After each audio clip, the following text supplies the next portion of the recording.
Freelancing নিয়ে ফেসবুকে বা ইনস্টাগ্রামে যেসব ছবি আপনি সামটাইম দেখেন যে একজন ল্যাপটপ টিপতেছে সি বিচের পাশে বসে বা যে কোনো জায়গায় বসে এবং সেখানে সুন্দর ক্যাপশন দেওয়া আছে ফ্রিল্যান্সিং করে লাখ টাকা ইনকাম বা খুব ভালো লেভেলে আর্নিং চলতেছে, এইটা কিন্তু ভাই ফ্রিল্যান্সিং না। এবং এইটা দেখে যারা আসতেছেন তাদেরকে বলতেছি অ্যাকচুয়ালি ফ্রিল্যান্সিং এটা না, এটা টোটালি একটা শো অফ জিনিস। আপনি যখন ফ্রিল্যান্সিং শুরু করবেন তখন এমন অবস্থা হবে যে টানা আপনার 10 থেকে 12 ঘন্টা একটা নর্মাল চেয়ারে হইতে পারে সেটা ভাঙা। এখন এই যে চেয়ারটা দেখতেছেন এইটা কিন্তু না, এটা আমি ইউজ করতেছি, বাট আপনার হয়তো বা একটা নর্মাল চেয়ারে বসে কাজ করতে হইতে পারে ফ্রিল্যান্সিং এর। এবং এট এ টাইম এমন হবে যে আপনার 10 থেকে 12 ঘন্টা না, আপনার 14 ঘন্টা 16 ঘন্টাও কাজ করতে হচ্ছে এবং ওইটা কন্টিনিউ করার পর আপনি কোনো ছুটিও পাবেন না। আপনার শুক্রবারও কাজ করতে হতে পারে, শনিবারও কাজ করতে হতে পারে, প্রতিদিন কাজ করতে হতে পারে, আপনার ব্যাক পেইন করতে পারে, আপনার হেলথের 12টা বেজে যাবে, আপনার রাত জেগে কাজ করতে হবে, আপনার ঘুমের 12টা বেজে যাবে, আপনার ফিজিক্যাল হেলথ খারাপ হয়ে যাবে। এবং এই সব কিছু ধাপ যদি আপনি পার করতে পারেন এট এ টাইম গিয়ে বছর খানেক পরে হয়তোবা আপনি এমন একটা ফ্লেক্সিবিলিটি পাবেন যেখানে আপনি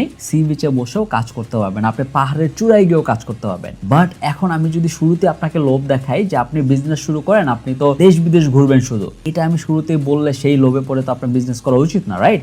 বিজনেস করে এট এ টাইম গিয়ে 2 বছর 3 বছর পরে আপনি এমন একটা আর্নিং করবেন যেটা দিয়ে আপনি দেশ বিদেশ ঘুরতে পারবেন হয়তোবা। ওইটা লোভ দেখায় তো আমি বলতে পারি না যে আপনি বিজনেস করেন। সেই মুহূর্তে আমি ল্যাপটপ টিপতেছি সি বিচে বসে, আমি এখন ভিডিও মেক করতেছি, আমি টিম হ্যান্ডেল করতেছি, কাজ করতেছি বিন্দাস ভাবে, ওইটা লোভ দেখে আমি আপনাকে বলতে পারি না যে আপনি ফ্রিল্যান্সিং করেন। সো ওই টাইপের ফাঁদে আপনারা পড়েন না এবং ওই টাইপের কনসেপ্টে বিশ্বাসী হবেন না যে ফ্রিল্যান্সিং মানেই স্বাধীনতা এবং আমি যে কোনো জায়গায় বসে ল্যাপটপ টিপবো সেখান থেকে ডলার ইনকাম হবে। এই টাইপের কনসেপ্ট বিশ্বাস করা থেকে দূরে থাকেন কাইন্ডলি।